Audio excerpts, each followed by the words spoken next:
dictionary definition of music is the art of arranging sounds in time through the elements of melody, harmony, rhythm, and timbre. Low Pass Filter is a show about the nature of this thing we call music, how it functions in people's lives, how it's contextualized by society, and why we find certain music meaningful.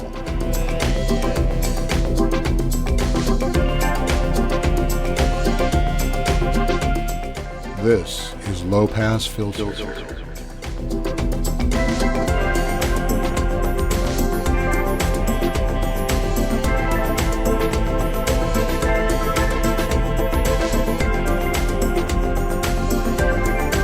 Hello and welcome to Low Pass Filter.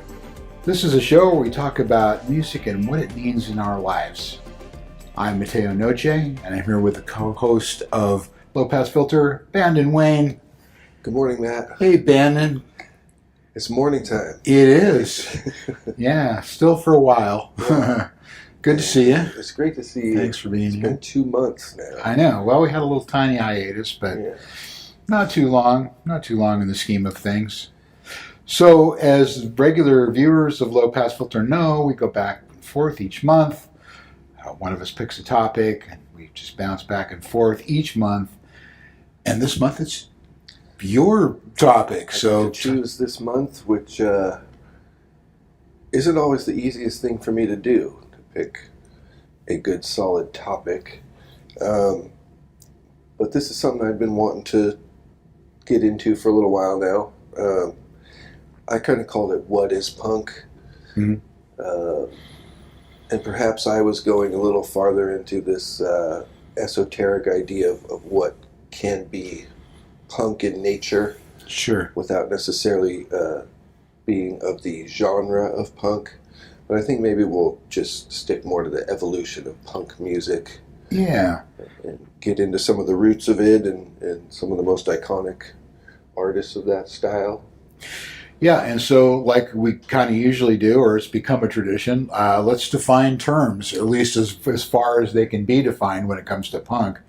So punk is a musical genre that emerged in the 1970s, rooted in 1960s garage, rock, punk bands. It rejected the perceived excess of mainstream 1970s rock. They typically did and do produce short, fast-paced songs, hard-edged melodies, and singing styles, stripped-down instrumentation, often shouted political anti-establishment lyrics. Punk also embraces the DIY ethic, and many bands self-produced their recordings and distributed themselves, often out of the back of a van somewhere. Sure. And then, so the scene sort of developed. We'll get more into this, but the scene sort of developed out of New York in the mid '70s, and then in London as well.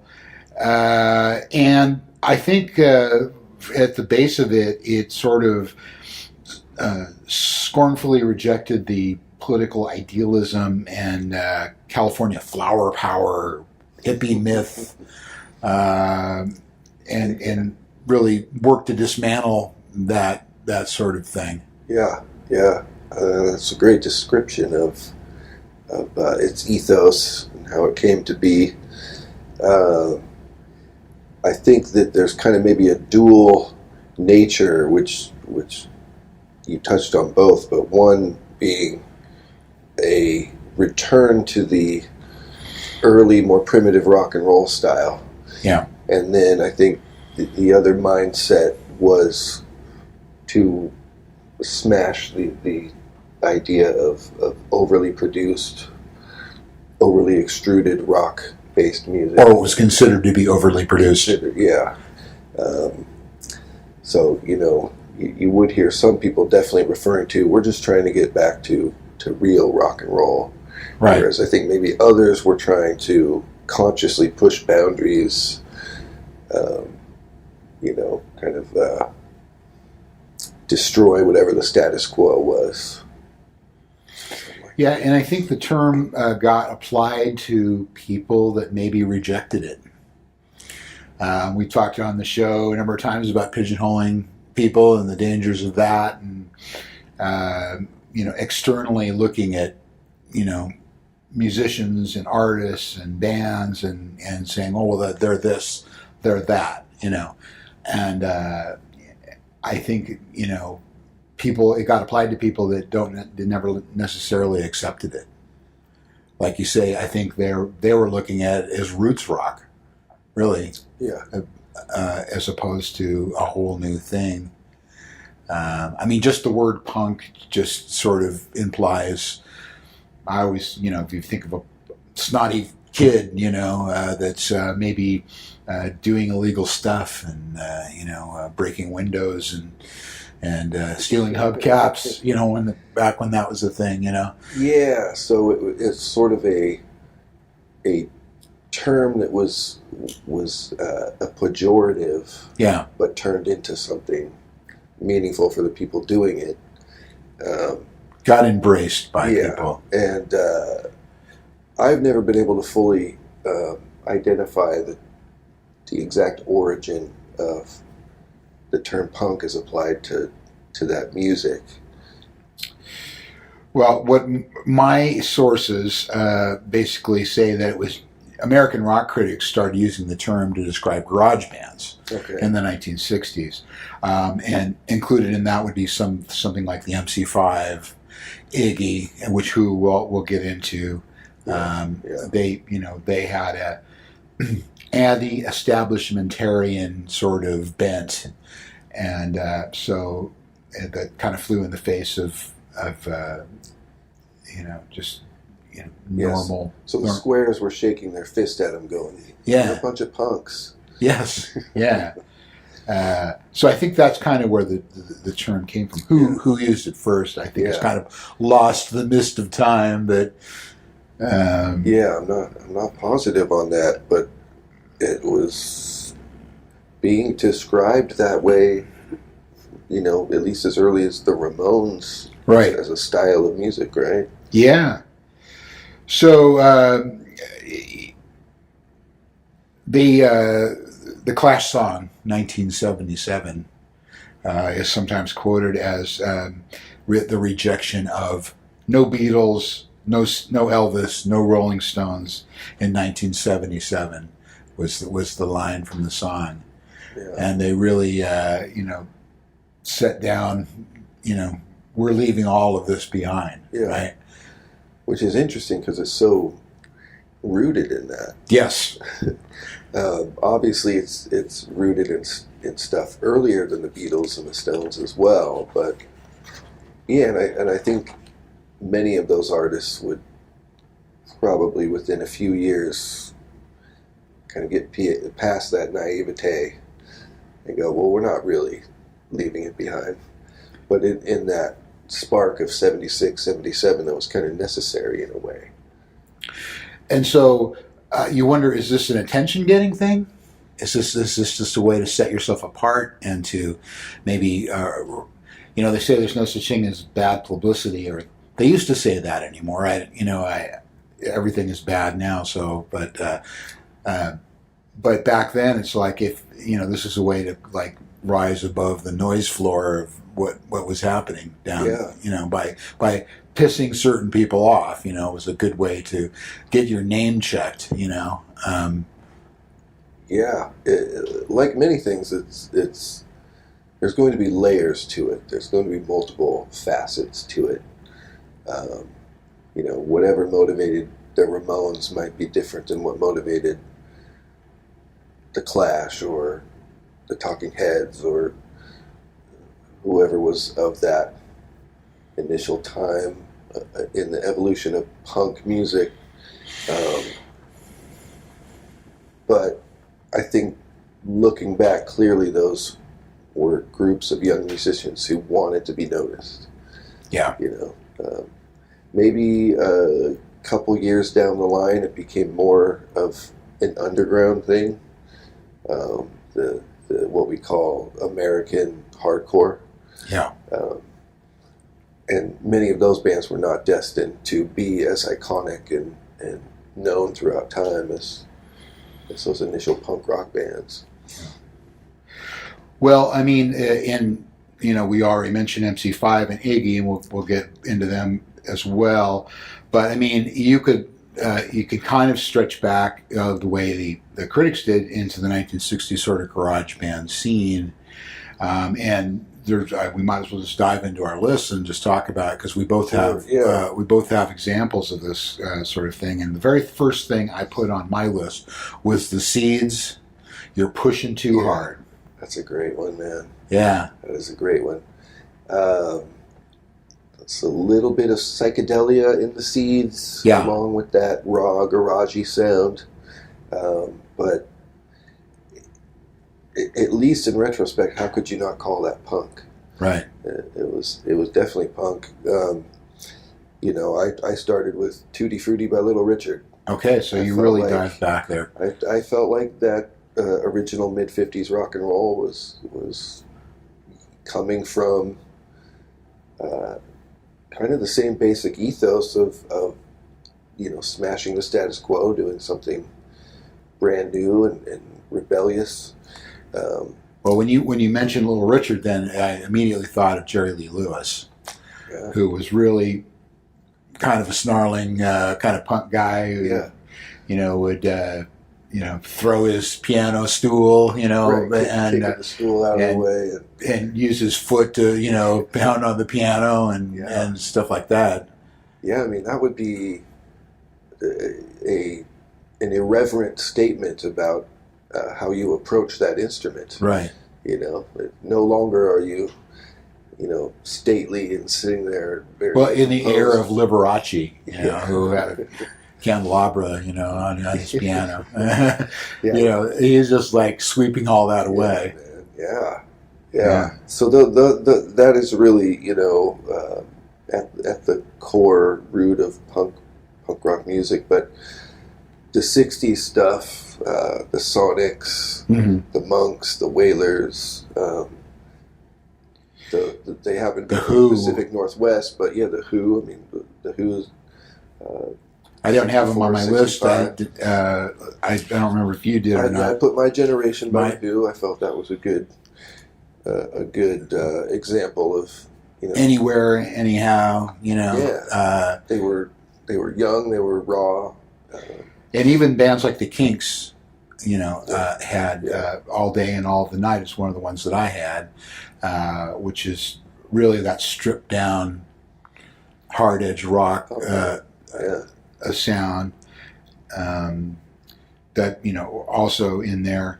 But I kind of it funny with the Clash rejecting the Beatles, but I kind of circle around to what's considered to be maybe one of the first or the first heavy metal songs, which is Helter Skelter. Oh, yeah. That almost made my list. Yeah. I had definitely thought of that tune.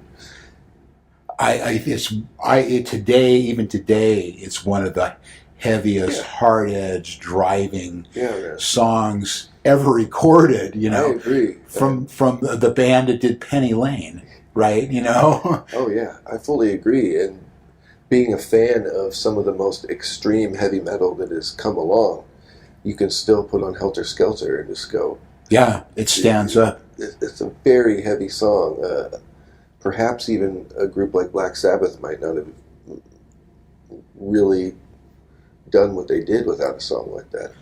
And the fact that it was McCartney, who's often painted as just sort of this popster, he was his attempt to create the most loud and dirtiest song, down and dirty song possible. Now I don't know if this is true, and we're getting into the metal category, but was it that he was hearing some of the heavier bands like Vanilla Fudge and Iron Butterfly and stuff and going, I can write a heavy song. Possibly, yeah. That would be heavier than that, Yeah, that would be like him. And the thing that's amazing about this song is it was released as the B-side to "Got to Get You Into My Life." It's just like, what would somebody who flipped over the record be thinking? It's like, wait a minute, what happened here? All of a sudden they're playing it backwards. Why am I doing this? And that is a song that perhaps is an influence on the heavy metal direction, but it is a punk song. Mm. It has a punk attitude to it, and so I think that's something that has always been part of my sort of outlook through the lens of punk, is that it's an ethos beyond just a category of music. Right. And so I included the song Flower Punk by Frank Zappa, Okay. which happens to have the term The word punk punk in it, yeah. and I don't think that's what he was referring to, but to me, We're Only in It for the Money by the Mothers of Invention has a very punk edge to it. Yeah. It's breaking out of some convention and challenging the ideas of conventional popular rock music. So somehow I feel like Frank Zappa fits into, Freak Out by the Mothers. Sure. There's something very punk about that. Yeah. It's avant-garde as well. But Well, the other kind of proto-rocker I had in was Wild Thing by the Trogs. yeah. Which widely covered. Hendrix covered it brilliantly. Yes, indeed. Yeah. But it's been covered a lot. But they were seen as a band that was inspirational for garage rock and punk rock. And I think it really fits into this narrative because it was a very primitive 3-chord song, and Right. easily replicated by any upstart rock and roll band. That's probably one of the first songs a lot of garage bands tried to play. And it had this sort of element of danger to it too.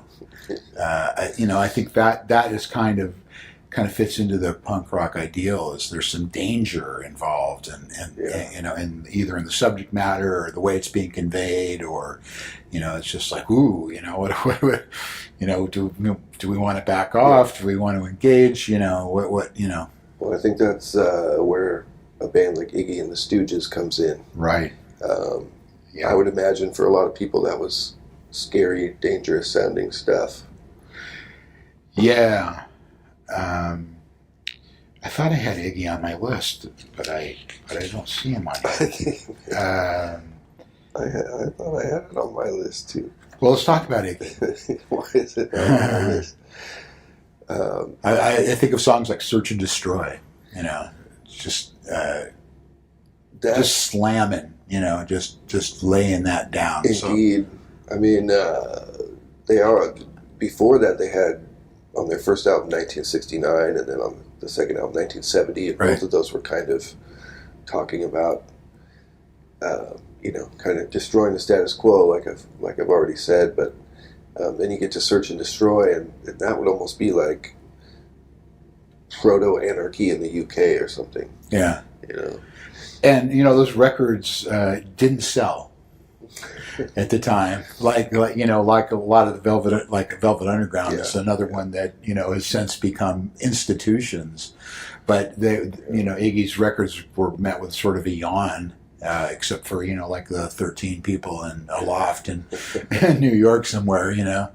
Yeah, they probably did get a little bit of exposure just for being radical and kind of freaking out your parents. I think it was broadcast on TV when Iggy was throwing peanut butter out at the crowd, or it was recorded for a broadcast. But yeah, people of my era, kind of mid Gen X age, we didn't realize that when we discovered that stuff, that it wasn't popular right in its time. To us, it was already legendary. Yeah. It's people a few years older than us that were turning us on to it. Well, I didn't know anything about Iggy Pop until Bowie. Yeah. Until Bowie, when Bowie went on tour with Iggy and played keyboards behind him, right? I think even uncredited, he just kind of was lurking in the background and stuff. And of course, he produced the great that record with Lust for Life and the Passenger and that's It's called Lust for Life. It is called Lust for Life. Yeah. But he also produced the Stooges' Right. Raw Power album. Yeah. Which a lot of people thought was a production failure. Yes. Including Iggy, I Yes. think. I think he tried to remaster it. Yeah. Which I don't think. But he didn't appear on my radar until Bowie. Yeah. Kind of put him there. Yeah, it seems like they were palling around for a while. I think there's some classic footage of the two of them on the Dinah Shore show. Well, that must have been interesting. Bowie kind of presenting Iggy Pop to this audience, Yeah, they had a mutual admiration society going there for a while. So I noticed that. So I mentioned All Day and All the Night, and Ray Davies basically accused the Doors of stealing the song for "Hello, I Love You." Okay. But I noticed that you had the Doors on your list, and I think it's kind of counterintuitive because I think a lot of people would think of them as part of that California hippie culture, but you had Break On Through. We might get into a heated debate about that. Well, first of all, Jim Morrison was a big influence on Iggy Pop. Yeah. So, by some roots tracing there, the Doors were an influence on the Stooges. Some people might not think of the Doors as a sort of elemental punk band, but I personally feel like a lot of alternative music is directly traced back to the Doors. Yeah. We may have talked about that before. I think we so. talked about art rock and that kind of thing. So, I think alternative music, heavy metal, punk rock, I think the Doors are pretty massively influential there, whether people feel comfortable with that or not, So, to me, I put Break On Through. That's kind of an introductory Doors tune, and it's got this energy. It's called Break On Through to the Other Side. To me, that seems like a fairly punk. Yeah, I mean, if you just go with Jim Morrison's attitude, which was he kind of personifies it punk if you look in the dictionary, because he was always pushing boundaries and pushing back against the police and getting arrested and I mean, he was an instigator and a bomb thrower, and so I think you hit the nail on the head, at least as far as his attitude, which was screw you, all right, well, we're going to take a quick break. We're going to go away for a minute, and we'll be back with more Low Pass Filter.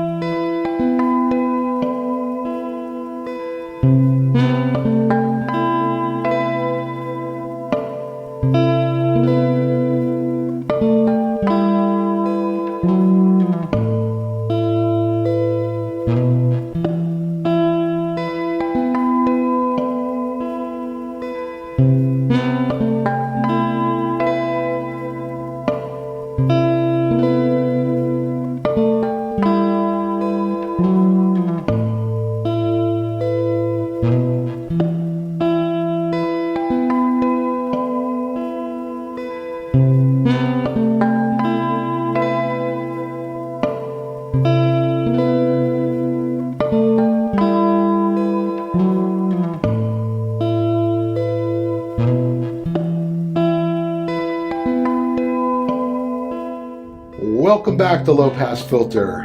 Mateo Noche here, Bandon Wayne here, and we're talking about punk rock. You can't say the word punk rock without saying the Ramones. When I think of punk rock, I think of the Ramones. But honestly, were they that punky? I guess so.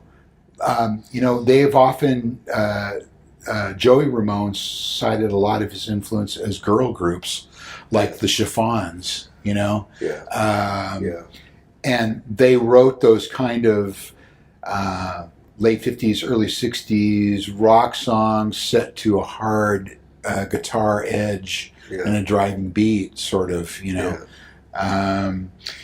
Tommy Ramone, who was one of the drummers, they went through a lot of drummers. They tended to spontaneously combust, a la Spinal Tap. But he said, he liked a lot of the 60s stuff. He wasn't anti-60s, but he said, like Hendrix inspired a lot of noodling, from other musicians that weren't as good as noodling as he was, And he said by 1973 he knew what was needed was some pure, stripped down form of no BS rock and roll. Yeah, yeah. And that's what I think they delivered. Yeah, I don't think when I first heard the Ramones I was familiar yet with that era of what they call girl groups. Mm-hmm.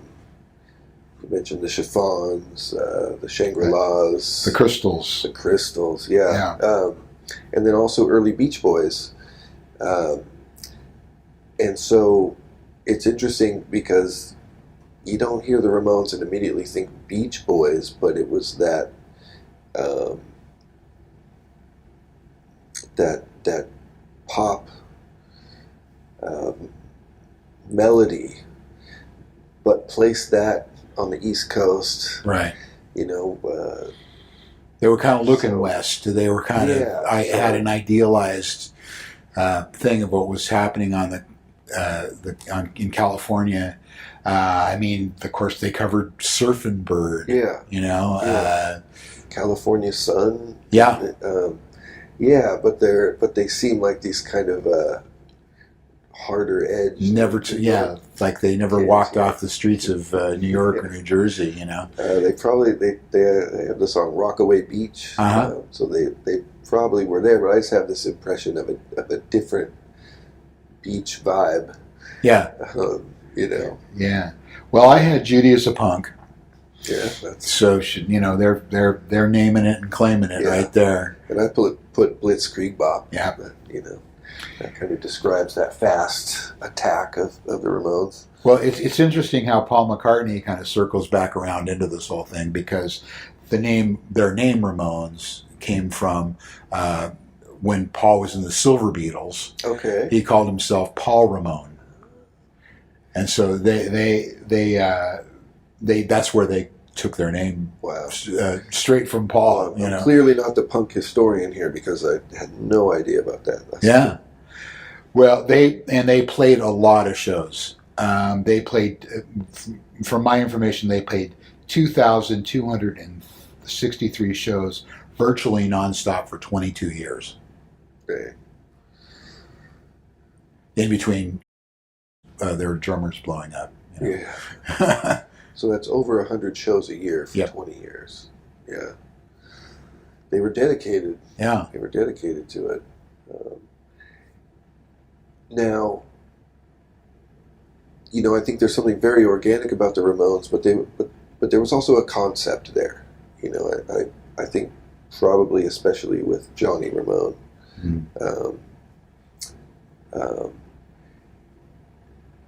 However, then we get to the Sex Pistols, right? Who are considered by some people the original punk rock band. Others would say the Ramones. Yeah. The Sex Pistols didn't exist until the Ramones went over to England and played there. Right. But the Sex Pistols were assembled by Malcolm Mclaren, who identified these kids. And let's just say a word about who Malcolm Mclaren. Yeah. I think he's passed on now. I say this all the time. I apologize, Malcolm, if you're out there. He was an English impresario, a visual artist, singer, songwriter, musician, clothes designer, and boutique owner. Notable for combining all these activities in an inventive and provocative way. Best known as promoter and manager of the bands the New York Dolls and the Sex Pistols. Yeah. So before embarking on this project of the Sex Pistols, he had already worked with the Dolls. Right. Who, did they make my list? No. They're actually a very important band in the history of punk music as well. Sort of into glam. Yeah. Yeah. Yeah. not precisely that punk ethos, but still consider them in some way part of that musical style. But so Malcolm already had a taste for that. Did he do any better with the Dolls than he did with the Sex Pistols? Because no, both bands were doomed to fail. Yeah. But they failed in a spectacular way and left behind some interesting stuff. Yeah. Too fast, too soon. Too fast, yeah. Yeah. And so in some way that kind of creates a debate around the Sex Pistols as to how true of a punk band they really were. And basically only left one album, which was on a major label, and sold quite well. Yeah, off that album I had the song Pretty Vacant. Yeah, it's a great one. I put Bodies, just preference for one of their... But if you listen to them, and I just did, I shameless promotion that I have a show down at Kmart that I do, and I did a little salute to Queen Elizabeth in my show, and one of the songs I played was, of course, "God Save the Queen." But if you just listen to the precision of the instrumentation and just the sound, it doesn't really sound like the DIY ethic to me. It just sounds like a straight ahead rock band, And I think John Lydon was really kind of gave it the punk thing, or Sid Vicious, of course. But I mean, his attitude, and the fans' attitude towards them, which involved things like spitting at them and throwing, throwing beer bottles at them, and so maybe even more than the music itself was the attitude of Johnny Rotten and Sid Vicious, and an invitation to be confrontational between the audience and the band, which probably created a template for all of these underground bands to follow. What they saw with that was, this is how you comes back to that dangerous thing. He looked like he could incite some injuries. But yeah, the Sex Pistols were huge, and it's just like a comet that sort of streaked across the sky and disappeared. I liked the PIL John Lydon era. I thought I love it, and I think that's punk music as well, even though it became dubbed as post-punk music. And then influenced... like Jaw Wobble came in, and it kind of got sort of dancey and techno-y. And it ultimately influenced a variety of different kinds of alternative sounds in music. But I think that was a pretty punk thing for Johnny Rotten to do, to even shed the name Rotten and just become John Lydon. Right. And work with these sort of outsider musicians who were kind of uncategorizable. And he created a sound that didn't exist before that. I was going to jump back to the Clash and talk about something that I find interesting in this is the first record or two by the Clash would really fit as OG punk rock music. And you talked about how they were trying to kind of leave the Beatles and the Stones behind, and that predecessing musical movement, but yet they ultimately end up coming back around to that. Oh yeah, doing London Calling and Sandinista, and London Calling is kind of, or even Sandinista more so, is kind of like the White Album. Yes, a sprawling set of tunes that don't fit this one mindset of sound, and so it was became really tuneful rock and roll. Very pop, almost poppy. Yeah. So did they really disrespect those predecessors, or? Well, this is what I was saying about you. You say things in order to get draw attention to yourself. You know? Sure, yeah. And then the most outrageous thing you can think of. Totally.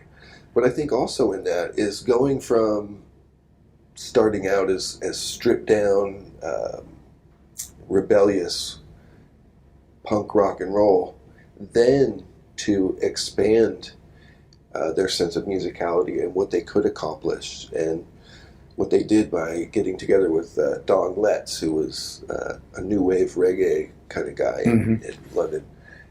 That in itself was a punk move to make.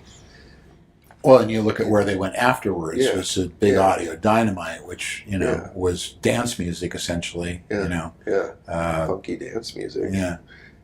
So that's something that was really meaningful as punk became meaningful to me as a teenager, was that there were no rules, there were no boundaries. And so that was the total underlying idea of it. Not just to be loud, fast rock and roll, snotty, but we could be anything we want to be. And we don't necessarily have to come from a classical musical perspective. So, you know, the Clash, I think, is a great example of that, because really quickly they went, hey, we can make any kind of sound we want. Yeah. I'm not sure which to dive into first, but kind of moving into what I like to call the modern era, though it really isn't all that modern, but the Minutemen. Oh, man.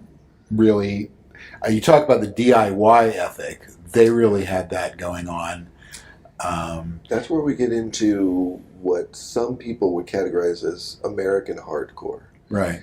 And we won't go too far into that, but the part of that term, the word hardcore, isn't exactly what you might think it refers to, because we think hardcore just means hardcore. Right. But really it was an underground DIY punk rock movement where all of these bands were really trying to find their own voice and make any kind of music that they could. It just so happened that a lot of them were starting from a very untrained perspective, musically speaking. So I think the Minutemen is one of the greatest examples of that. And they, of course, were on Greg Ginn's from Black Flag SST label. Right. But sounded nothing like Black Flag. Yeah. And they were a punk band by, I think, every measure, yet they were not limited to loud, fast, angry songs. Right. And Well, I I'm had a big fan of the Minutemen. I had a political song for Michael Jackson to sing, which has, like a lot of their songs, it has the most amazing 10-second guitar solo ever recorded. Yeah. You know, Yeah. they would do these minute 30 songs that were just like had so much in them, and just the musicianship level was so high. You know, It really was. They had their philosophy was jamming econo, a sense of thriftiness reflected in their touring, short, tight songs, their eclectic style, drawing on hardcore punk, funk, jazz, and other sources. Yeah. Also covered Dr. Wu. We've talked Steely about Dan. that. Yeah. We've talked about that. If you don't like Steely Dan and you like punk rock music, check out the Minutemen. Yeah, nobody has better street cred than them, and they're covering Steely Dan. I think that tells you something. D. Boone, the lead singer and guitar player for Minutemen, to a lot of us, is massive in his spirit, what he embodied as a musician of that underground punk world. He could play the blues, he could play jazzy stuff, he could play funk. They all could, but he really was an exceptional guitar player in and amongst a musical realm where, you know, many of them didn't necessarily value that level of ability. And also, like you said, you know, a 10-second guitar solo many punk bands thought guitar solos were worthless. Right. Or someone like Greg Ginn from Black Flag would do, a little break, a little solo, but it was just noise in a way. Yeah. Whereas D. Boon could play really tasty stuff and really emotive stuff on the guitar. And they could be fast and angry and aggressive sounding, but then they could also be very tender sounding, all while being a low-tech DIY band traveling in a, crappy Econoline van. Yeah. Probably having equipment that was breaking down all the time, or exactly. And not getting paid. Eating terrible food, and also D. Boon was very intelligent, and his scope on global politics, his worldview, was very highly developed for a young man.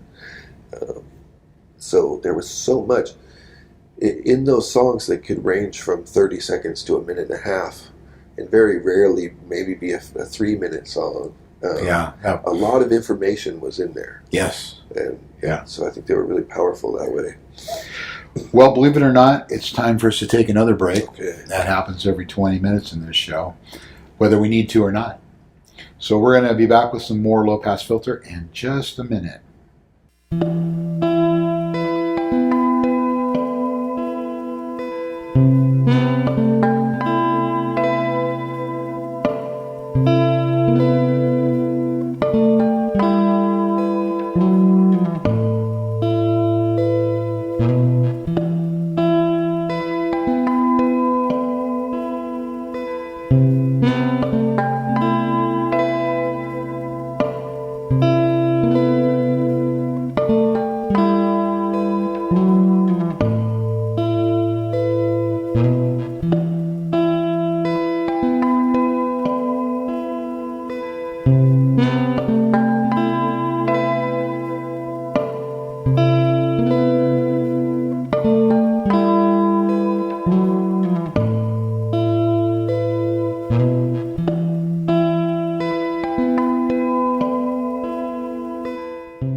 Welcome back to Low Pass Filter.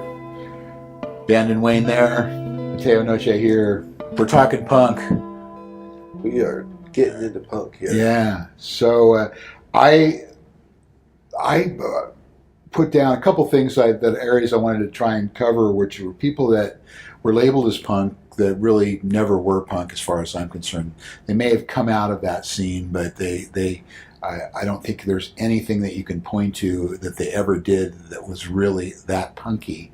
And then there are also bands that are consider themselves to be punk bands, but are labeled by many people as posers, right?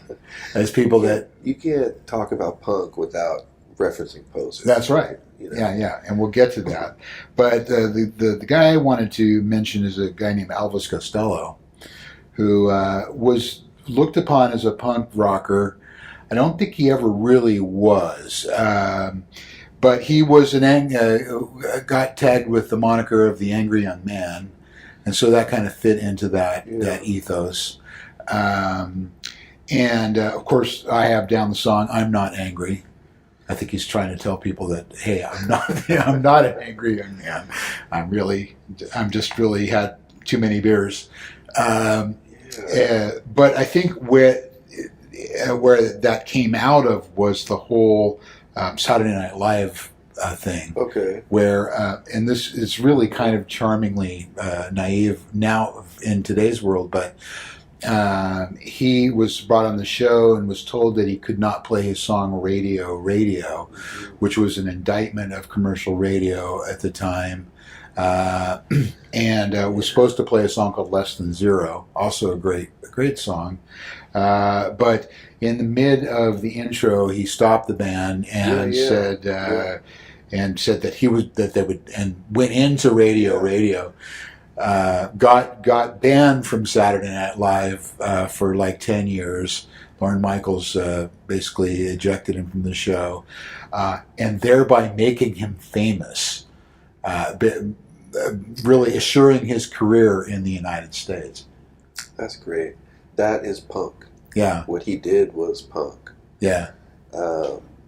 And so I think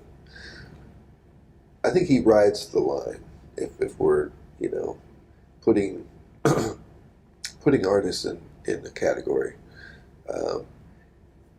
Yeah, he doesn't ultimately really embody the attitude and the musical style of what is considered punk music. But, was he trying to stay within a status quo, or was he trying to create something new, something fresh and different? Did the people who listened to him, or at least some of them, perhaps feel that he was kind of punk? Probably category-wise, he might be more of a new wave of rock music. Yeah. Well, I think it's interesting that his debut album was recorded with a West Coast American band called Clover, Okay. which included members of Huey Lewis and the News and the Doobie Brothers. Okay. Right. So, I mean, you don't get more California hippie than that, Yeah. That's punk, dude. Yeah. That's what I'm talking about. He came out of the pub scene, which we haven't gotten into, which we probably should in the before we run out of time, which is we're in danger of doing. The pub scene we brought bands like The Damned, which we both have on our list. The English pub scene, in the Kings Row, there were a lot of these clubs in a very dangerous part of town at the time that would cater to the Oi movement, the people that would go out and just get completely faced and just go crazy with bands like this. And in fact, when I lived in England for a year, and I would go down there with people, and one of the places that Elvis got his start was this kind of a pub where with a very unusual owner of the pub had a theater organ in the and he would get up and play these old organ songs before the punk bands came out. Wow. And nobody thought anything there was anything unusual about that. But yeah, so Elvis Costello came out of the punk scene. I mentioned The Damned, which was a great early band. I have their song "I Just Can't Be Happy Today," and you had I put "Neat Neat Neat," which is off their debut kind of EP, I believe. It had "New Rose" and "Neat Neat Neat," and golly. Is there a better example of early punk rock out of England? I mean, right. Well, there was bands like the Saints from out of Australia, also kind of fit into that sort of category. They feel like sort of the same. Yeah, they're sort kind of band. in the Buzzcocks out of Manchester. Yeah.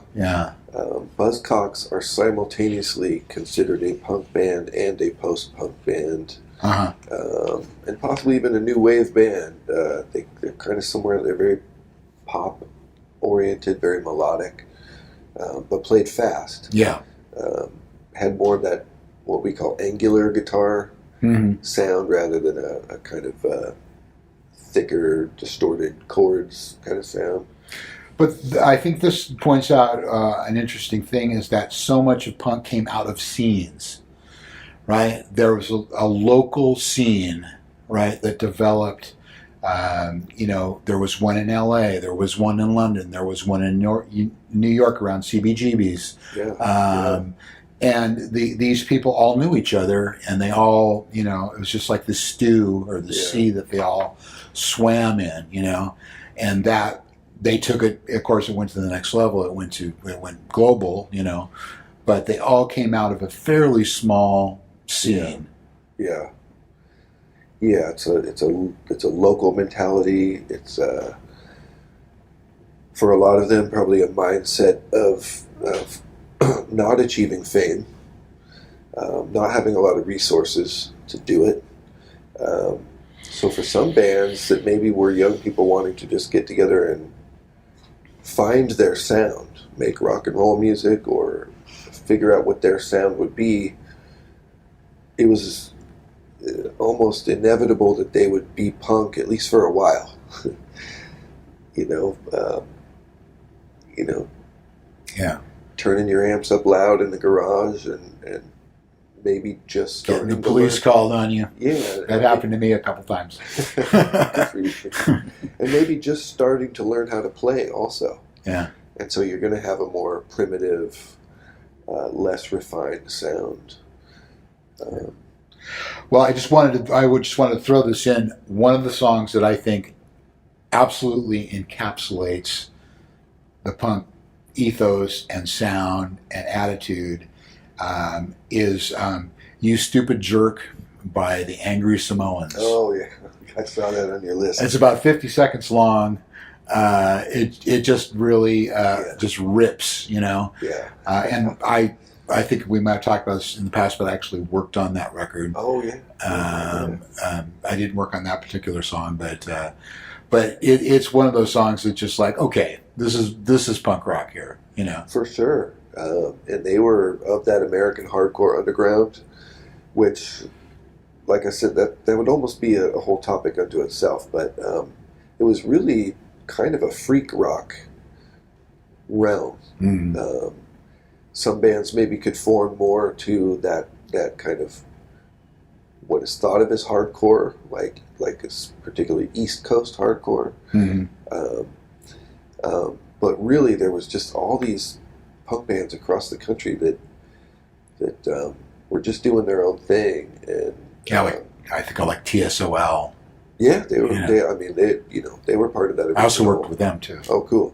They were part of that original Los Angeles scene, The LA, Mask. Orange County. Yeah. The Mask scene. Yeah. that directly was responding to the Ramones and then. And we got to slip in the Germs. You had the Germs on your list. Yeah. And the great documentary, The Decline of Western Civilization. So Darby Crash, Pat Smear, who went on to much, much bigger things. Darby went on to either commit suicide or have a drug overdose. Yeah. And, he was not long for this world. Yeah. But that's also one of those LA band scene sort of thing. I think a really important band, as punk as you could be, Darby Crash in particular, they actually were able to record good, tight songs in the studio, but live were just an atrocious mess. Right. Don't even know if they were... They were probably drunk or... They were wasted. Or high. They were wasted, so the execution of their music was terrible. But, yeah. But, so then jumping off into the so-called posers in the few minutes that we have left, I think one of the names that comes up a lot is Green Day. yeah. And I mean, I kind of get it, but again, I kind of don't. You can't really fault what they're doing. I mean, it's great music. It's well executed. It has the punk ethos, but there are a lot of people that, including like John Lydon, who said they're so fending off all of their thing. It pisses me off that years later that a wank outfit like Green Day hop and nick all that's attached to themselves. They didn't earn their wings to do that, and if they were true punk, they wouldn't look like anything like they do. Which is probably what you can expect from John about anything. I love that. But there, and Armstrong, also commented that he doesn't like being called pop punk, But there's like these bands like Good Charlotte was another one that really got slammed,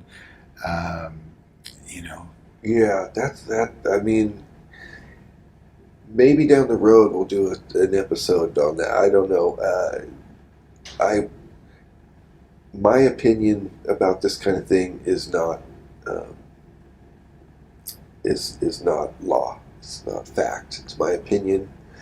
I would never want to disparage anyone's personal taste and how they feel about that stuff. So, I have my feelings about Green Day in this context, and certainly some of the bands that came later in the 90s. Just out with it. Do you think they're posers or not? I'd say yes and no. I actually think everything they did before their breakthrough album, Dookie, was wonderful. Right. And I still enjoy it. And I think they were an important band coming from this East Bay punk rock underground.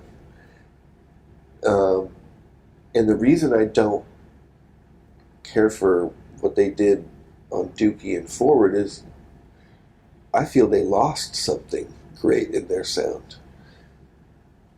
So that would be a longer conversation to try to explain that. But I feel like the quality of their music diminished as they were obviously becoming a really big band.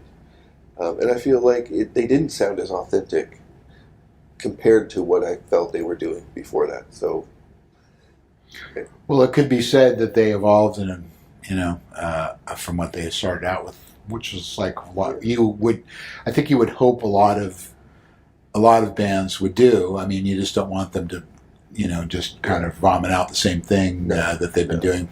But initially, their influences would have been, they claimed later like the Clash, but I think more the Kinks, probably the Minneapolis stuff like Husker Du and the Replacements. So, all right, it is what it is. Yeah. I don't want to end on that note. Okay, we're going over, but what's a good note we can end on? Punk rock, man. Punk music, the idea of punk ethos. That's a lot to chew on. It is. And as it seems like all of our topics, we usually run out of time before we run out of steam. There's a lot of strong subjective feelings about that music. Yeah. So we'll probably down the road revisit something along those lines. We'll circle back to this. Yeah. Well, I think that's about all the time. In fact, I know that's about all the time we have for this show. I want to thank you for listening and watching to Low Pass Filter. I want to thank my co-host Bandon and Wayne for being here. My pleasure. Thank you. And I want to ask you all to like and subscribe to our video channel, Low Pass Filter. You may be seeing this in a couple of other places, but thanks for watching, and we'll see you next time on Low Pass Filter. Thanks for watching Low Pass Filter.